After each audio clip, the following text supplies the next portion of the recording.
They gave me Apache twin sisters as slaves, said it was a reward. I didn't take them. I cut their ropes and rode off, but they followed me anyway. The Arizona sun was the kind that didn't just shine, it pressed. Hard, like it was trying to flatten whatever was left standing in the dust. And I was standing, barely, dragging a bounty half dead behind my horse. I wasn't a hero. I wasn't looking to rescue anyone. Not anymore. That was the summer I rode back into Broken Mesa town with a crooked church-dry saloon trough and men who thought respect came with a vest and mustache. I came only to drop off a body-collect coin and disappear again into silence. Instead, I left with something I didn't ask for, or rather someone. 2 women, silent, barefoot, wristbound. No one expected me to say no. No one expected them to follow. But that's how this story begins. Not with love, not even with kindness. Just a man, a knife, and a door that never quite shut. Stick around, because what started with silence led to something much louder. Choice trust. And a home none of us saw coming. And if you're new here, don't forget to like the video and follow the channel. We tell real stories from the Old West, where every scar has a name and every name carries a weight. The sun was almost straight overhead when Boon reached the steps of Broken Mesa's town hall. His horse trembled beneath the weight of the outlaw slumped behind the saddle, but Boon didn't rush. He never did. He tied the reins, stepped down slow, and stood there for a beat, letting the heat settle on his shoulders like punishment. Pritchard was already waiting. Polished boots, smirking mouth, and 2 men beside him that looked like they'd never carried anything heavier than a contract. "You got him," Pritchard said, eyeing the body like a slab of meat. "Didn't think you'd make it back. Not with the way he shoots." Boon didn't answer, just dropped the key to the irons into the man's palm. "He's alive," Boon said flat. "That he is. Council'll pay full, but that's not all." Pritchard stepped aside. "We figured silver wasn't enough for this one. Got something else for you." The door creaked open. 2 women stepped out. Young, barefoot, hands bound in thick hemp rope, skin darkened by dust and sun. Their hair was long faces set in stone. They looked at no one, not even each other. "They're twins," Pritchard offered as if that sweetened the deal. "Taken off a trader caravan near the border. Nobody claimed. So we figured you might want something for the cabin. Company, help, whatever suits." The air between them didn't move. The street was quiet. The only sound came from the outlaw's ragged breathing.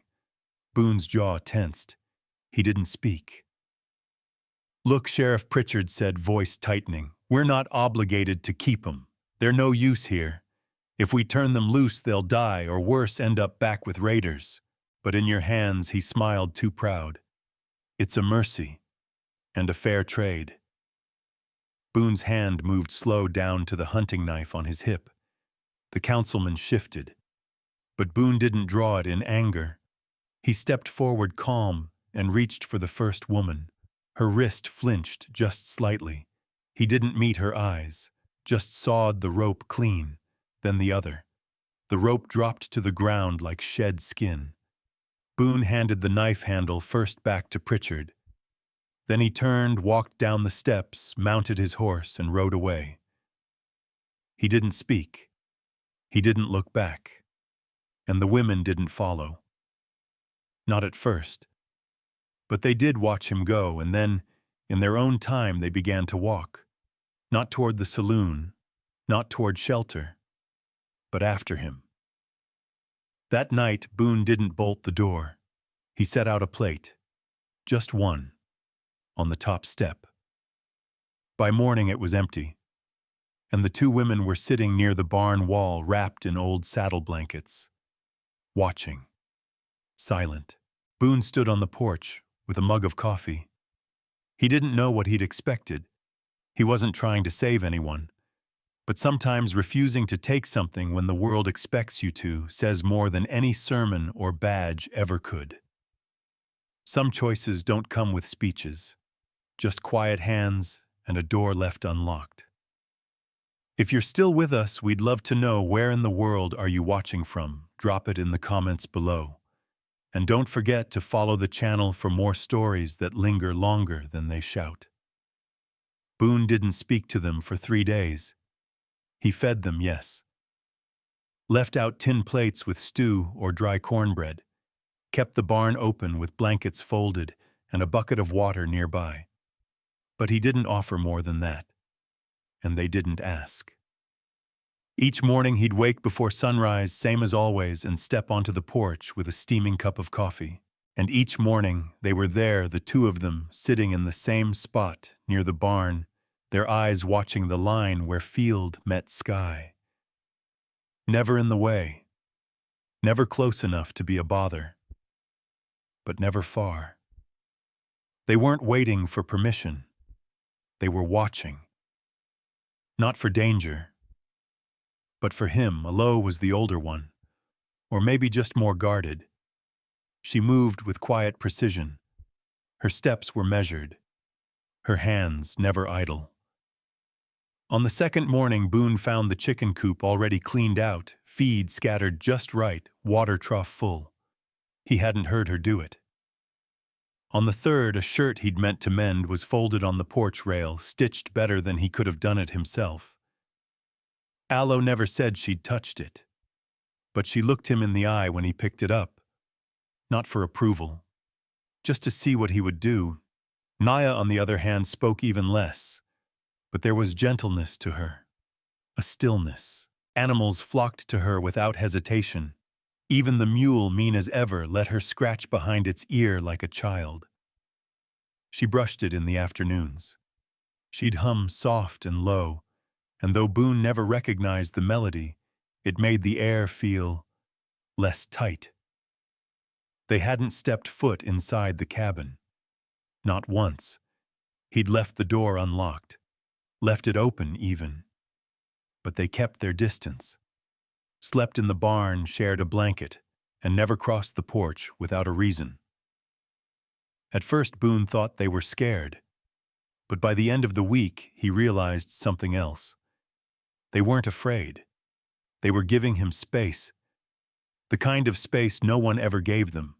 Not the traders, not the council, not the men who tied them up and offered them like grain sacks. No, Boone saw it clearer with each passing day. These women weren't waiting to be rescued. They weren't lost or broken or helpless. They were survivors. They had followed him not because they needed a man, but because for the first time in years they'd seen someone not reach out with a hand to take. And that kind of quiet dignity, the choice to simply exist in peace, was a language they understood. And now they were watching to see if he really meant it. If this silence wasn't just another trap. On the 6th morning, Boone brought out 3 mugs of coffee, set them on the porch rail. He didn't look toward the barn, just sat as he always did and waited. Minutes passed. Then Alo stepped out. Her hair was braided tight, her shoulders squared. She walked like someone who'd earned each scar on her back. She took 1 mug, then passed the second to Nia. The two of them sat just past the porch, cross-legged in the dust steam rising from their tin cups. They didn't thank him. He didn't expect them to. But for the first time since that long ride out of town, Boone felt the air shift. They weren't just surviving now. They were settling in. Not every bond begins with words. Some start with space, with quiet, with watching someone not cross a line. But as frost creeps closer and the nights grow longer, what happens when silence starts to feel like home? Stay with us. The next part comes when the fever breaks. The rhythm came slow, like all good things do in the high desert. By the second week, the space between Boon and the women wasn't measured in distance anymore. It was measured in gesture. Nia had begun feeding the chickens each morning before the sun cleared the ridge. Boon would hear her soft footfalls across the yard, the scrape of a bucket, the low cluck of hens gathering. She never knocked, never called out. But every time he stepped outside with his coffee, the work was already done. Outlaw, meanwhile, had taken to mending what needed fixing without being asked. The hem of a curtain, a broken buckle on the mule's harness, even the strap on Boon's saddle, which she'd stitched with a rawhide thread, stronger than the one he'd trusted for years. He noticed how her hands never trembled, how her fingers moved with the quiet patience of someone who'd learned to fix because no one else would. And Boone began to change too, though he didn't realize it at first. He started leaving the second chair on the porch pulled out. He sharpened extra knives. He set the stew to simmer a little longer, so it would still be warm if they came by late. He'd never been a man who needed company, but now it no longer felt like he was preparing just for himself. Still, they didn't speak much. The words weren't missing, they just weren't needed. One afternoon, he found a small pile of stacked firewood near the side of the cabin. Perfectly cut, bundled, and tied with scrap twine. He hadn't asked for it. Didn't even know when it was done. Outlaw came out of the barn as he stood there, staring at the neat bundles. "I saw your pile was low," she said without pause or hesitation. Boone nodded. "Appreciate it." That was it. But the look they exchanged held more weight than most conversations he'd had in town. Later that day, Nia appeared at the door with a battered tin box in her hands. "What's that?" Boone asked, voice level. She opened it. Inside were 6 eggs, fresh, clean. He looked at her. "The hen's laying more now," she said. "They like the quiet." Boone let out a slow breath. "So do I." They shared a rare moment not of understanding, but of agreement. That silence could be sacred, that it wasn't the absence of trust, but the proof of it. That night, as Boone sat beside the fire sharpening his blade, he heard laughter from the barn. Low, brief, but unmistakable. It was Nia. Outlaw must have said something. He didn't know what. He never would. But it told him something simple and clear: they were still capable of joy. And joy in a place like this was not a small thing. It meant they were beginning to feel safe. Not because he told them they were, but because he'd shown it over and over in the way he left the door unlatched, in the way he didn't ask questions, in the way he never once reached toward them without purpose. Trust wasn't something you demanded in the West. It was something you earned. And Boon Holston, without meaning to, was earning it one quiet gesture at a time. Sometimes what's unspoken becomes the loudest truth in the room. But what happens when that fragile trust is tested by something beyond their control? Stick around, because when the fever hits, everything quiet becomes urgent. The first sign came in the way Nia moved, slower, shoulders tighter. Her hands, usually gentle and steady, began to tremble just slightly when she lifted a pail or brushed down the mule. Boone noticed. He didn't say anything at first. He wasn't a man who asked about things before they showed themselves. He waited, watched, let people choose their silence. But silence sometimes says more than words ever could. By sundown, Nia hadn't come out of the barn. Outlaw stayed close, her movements sharper, less fluid. She answered questions with single words, barely glancing toward the porch. Boone watched the barn door long after the sun dipped behind the ridge. Then came the sound. A cough. Ragged, deep, wet at the edges. Boone set down his mug. He didn't hesitate. He grabbed a clean rag, a bucket, and the last of his willow tincture from the shelf. His steps across the yard were fast, deliberate. He opened the barn door without knocking. Naya lay curled in a makeshift cot of hay and folded blankets. Her skin was flushed dark with fever sweat beading at her brow, breath coming shallow and sharp. Aloe sat beside her legs, tucked beneath her face, unreadable, but her eyes told the truth. Worry like a wound that wouldn't close. "She's burning," Aloe said. "No panic, just fact." Boon knelt without speaking. He dipped the rag in water, squeezed it out, and laid it gently on Nia's forehead. Her skin sizzled beneath it like a forge gone unchecked. The fire in the small brazier nearby flickered. Aloe shifted to make room as Boon unwrapped the tincture. He poured a few drops into the water, stirred it, and lifted the cup to Nia's lips. "Small sips," he said, more to Aloe than to her. She obeyed, tilting her sister's head just enough to let the liquid pass through. Time passed differently in the barn that night. Outside, the wind picked up, tapping the walls like a restless guest. Inside, Boon sat in the shadows, changing rags, pouring water, listening to every rasp of Nia's breath, like it was a prayer he wasn't sure would be answered. Aloe didn't cry, but her hand never left her sister's. At one point, Nia stirred her fingers, curling weakly toward the light. She looked up, not at Aloe, but at Boon. Her lips parted, but no words came. She just blinked once, then let herself fall back into whatever haze the fever had built around her.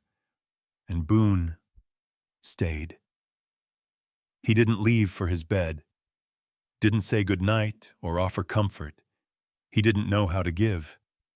He just sat, boots planted, eyes fixed on the two of them, like a watchman on duty. When the fire died down, he stoked it.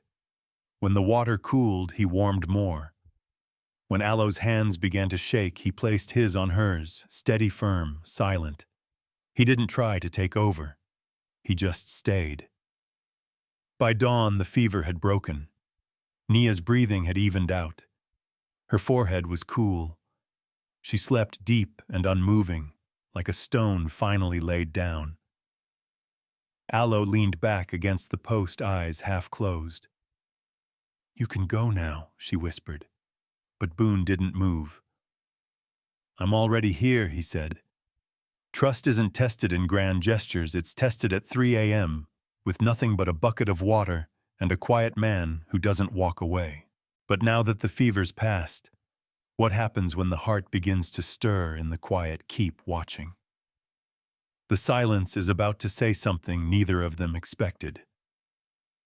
The morning after the fever broke, Boon returned to his porch before the sun fully crested the ridge. Same tin mug in hand. Same silence all around him. But something had changed, not loud, not visible, just heavier. Inside the barn, Nia slept with her head resting on Aloe's lap. Aloe's eyes were open, unfocused, but not tired. Just watchful. She wasn't guarding anything anymore. She was listening, waiting. For what Boon wasn't sure. And that unsettled him. He had stayed. He had helped. And in doing so, he had crossed a line. Not of possession, not of affection, but of knowing. He had seen them vulnerable, and they had let him. And now everything that hadn't been said hung between them like morning fog. Later that day, Boon brought in 2 buckets of water without being asked. Set them by the pump. When he turned, Aloe was there. "You didn't sleep," she said, voice even. Boon shrugged. "Didn't need to." Aloe studied him for a moment. "You've seen fever before." "Army," he said. "Years back." "Anyone die plenty." She didn't say anything else. Just nodded once, then walked away. Boon watched her go, jaw tightening. He didn't ask what she meant by the question. He didn't ask how long Nia had been sick before she said something. He didn't ask how long they'd been watching him, waiting to decide if he was worth trusting. Because Boon Holston didn't ask. He let people come to him if they wanted. That was his rule. But lately, he wasn't sure if it was respect or just cowardice. That evening, as the fire cracked in the hearth and the barn door creaked with wind, Nia stepped onto the porch. She moved slower now, wrapped in a shawl too thin for the cold, a bowl in her hands. "Stew," she said, offering it. Boon stood, took it. "Thank you," he said. She didn't smile, just stared at him for a second longer than usual. "You don't ask much," she said softly. "No," he replied. "Why?" He looked at her then. Not away, not past her, at her, because I've seen what people do with answers. She blinked once. Sometimes not asking feels like pretending. The words landed hard. Nia turned before he could reply, heading back to the barn, her shawl catching the edge of the breeze. That night, Boon sat alone by the fire longer than usual. The shadows stretched across the floor. The stew had gone cold beside him. His hands sat still in his lap.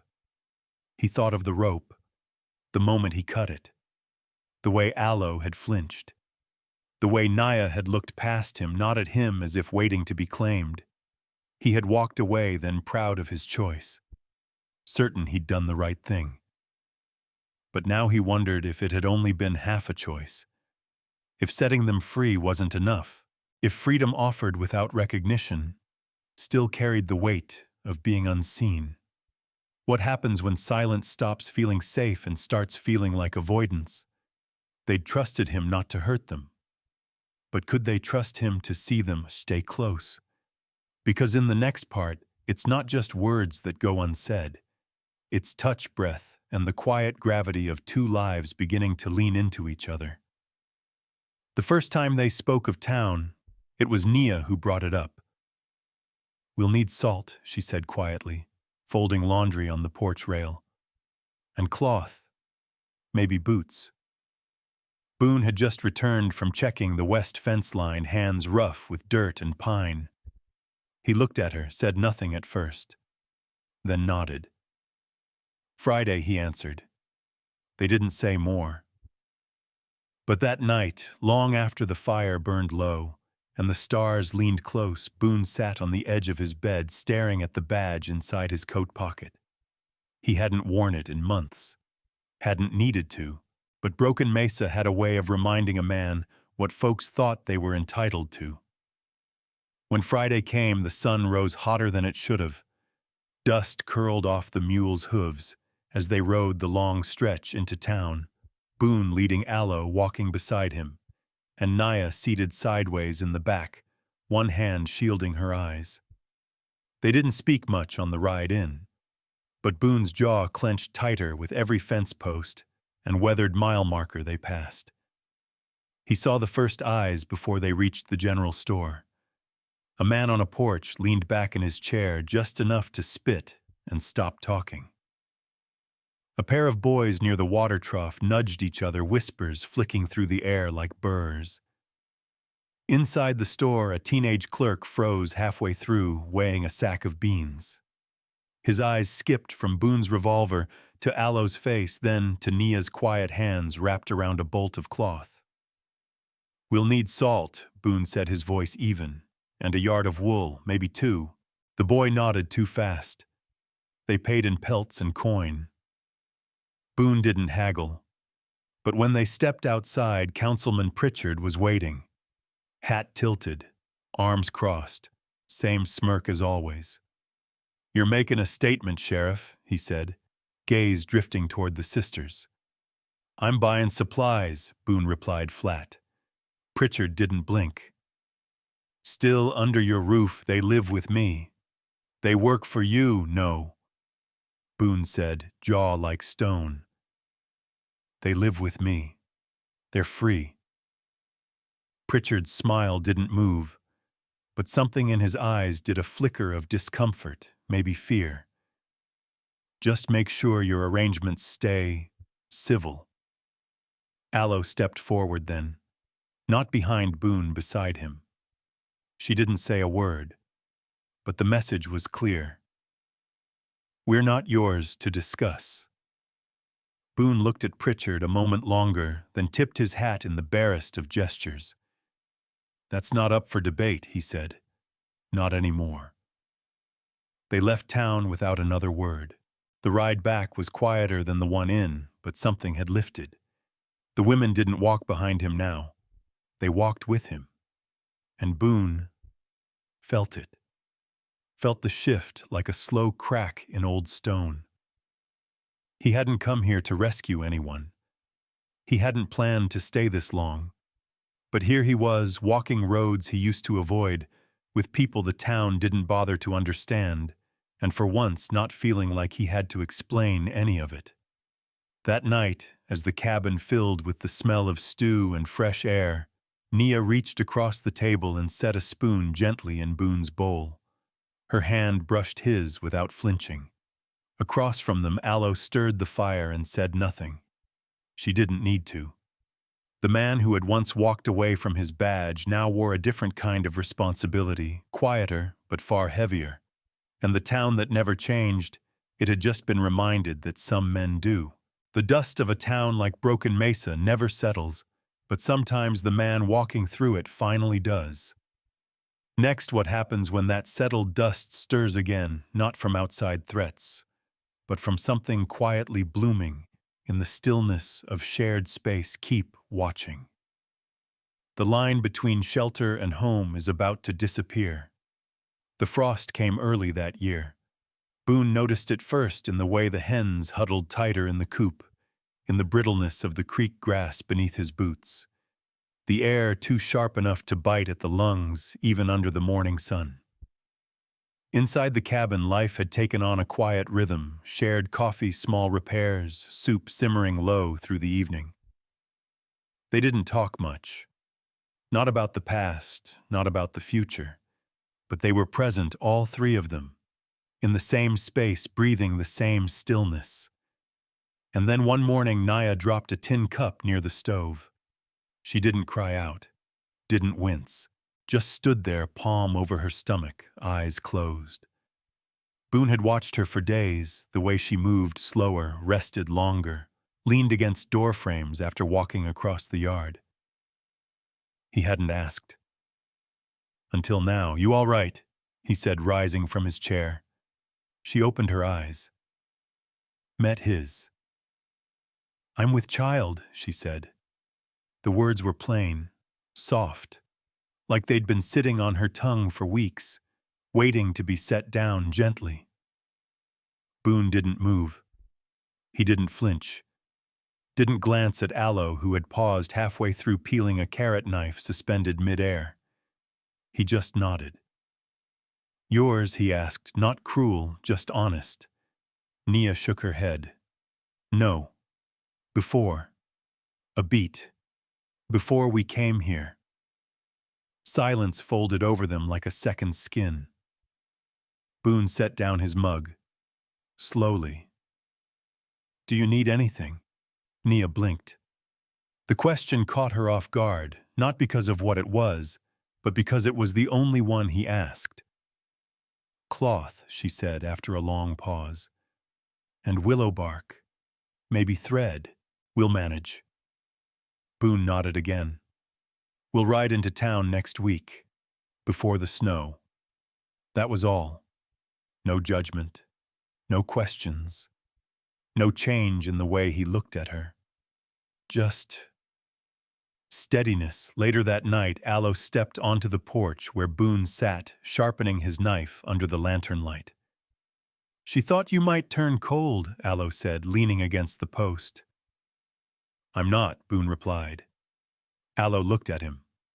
Long. Quiet. I know, she said. Then after a pause, you staying's always been more than most men ever gave us. Boon didn't look up. I didn't ask her to come here. Or you. You didn't have to, Aloe said. You didn't ask anything of us. That's why we stayed.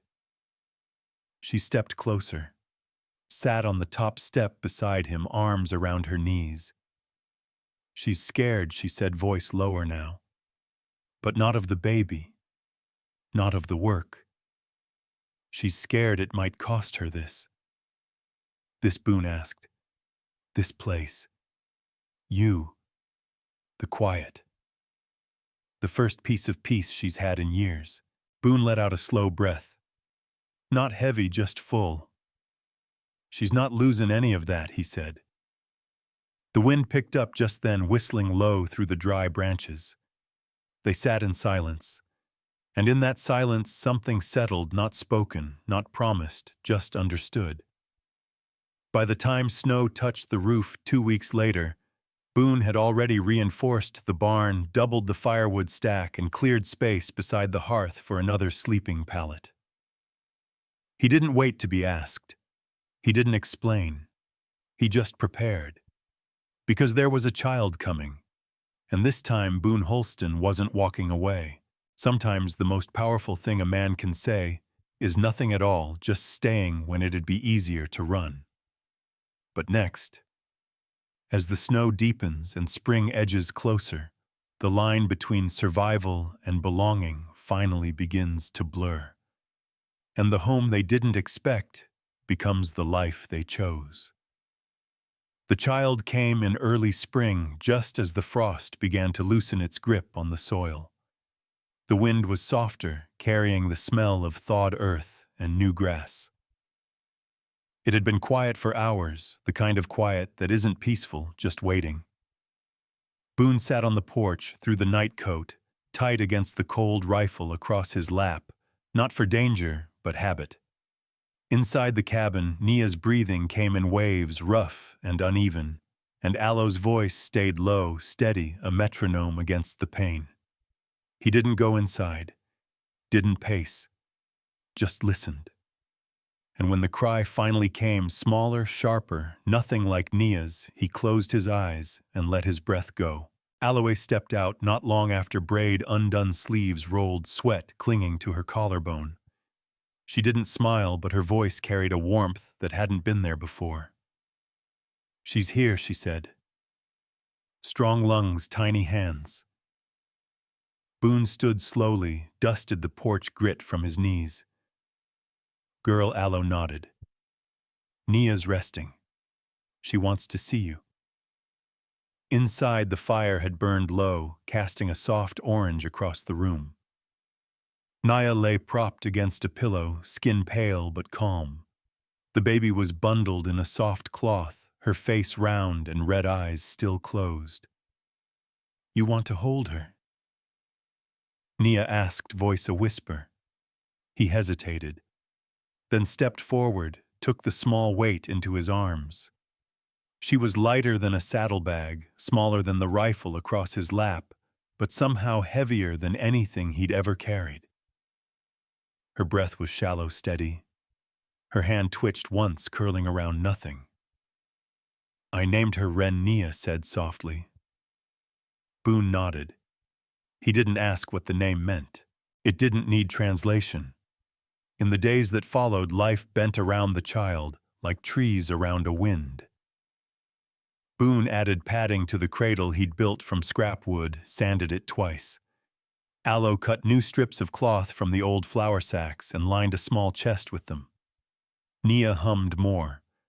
Quiet melodies that didn't ask to be understood, only heard. Every morning, 3 mugs were poured.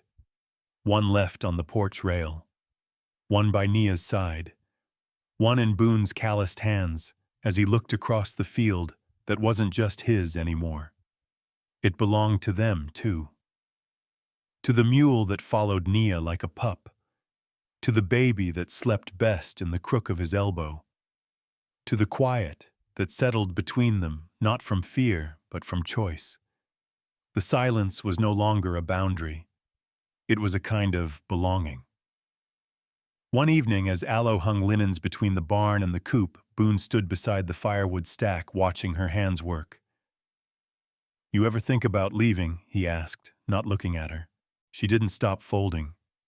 Sometimes. Before. But not now, why not? She turned braid catching in the wind. Because we stopped surviving and started living. Later that week, Boone rode into town alone. Not for supplies, for words. He tied off at the council hall. Pritchard was there, same crooked smirk, same tired eyes. Boone didn't wait for pleasantries. They live with me, he said. Aloe, Nia, Wren. They're not property. They're not guests. They're family. And I don't care what anyone thinks of that. Pritchard's smirk didn't last long. Back at the cabin, Nia sat on the porch steps with Wren asleep against her chest. Aloe stirred a pot inside. The air smelled of beans and wood smoke. Boone dismounted and walked to them without a word. He crouched beside Nia, one hand resting lightly on the baby's back. "She do all right today?" he asked. She smiled, Nia said, brushing a finger over the tiny brow. "Just once. In her sleep. Must have been dreaming." "Of what peace?" he said. That night the three of them sat at the table. Wren slept in the cradle by the fire. 3 mugs, 1 stew pot. No tension. No apologies. Aloe refilled Boone's cup. Nia handed him bread. No one asked questions anymore. They didn't need to. What they'd built didn't need explaining. It wasn't perfect. It was theirs. The field would grow again. The barn would need mending. The baby would cry through nights and cling through mornings. And Boon Holston would be there for all of it. Not out of debt. Not out of guilt. But because he chose to be. And when he looked across the table at the 2 women who had once arrived bound and silent and now sat beside him whole and steady, he didn't see strangers. He saw home, not a house, not a shelter, a home. If you've made it here, thank you. Stories like this aren't always loud, but they stay with you. If this one did, consider following the channel. There are more stories to come of scars, of softness, of lives pieced together on the edge of nowhere. And tell us quietly or proudly, where are you watching from? We'd love to know.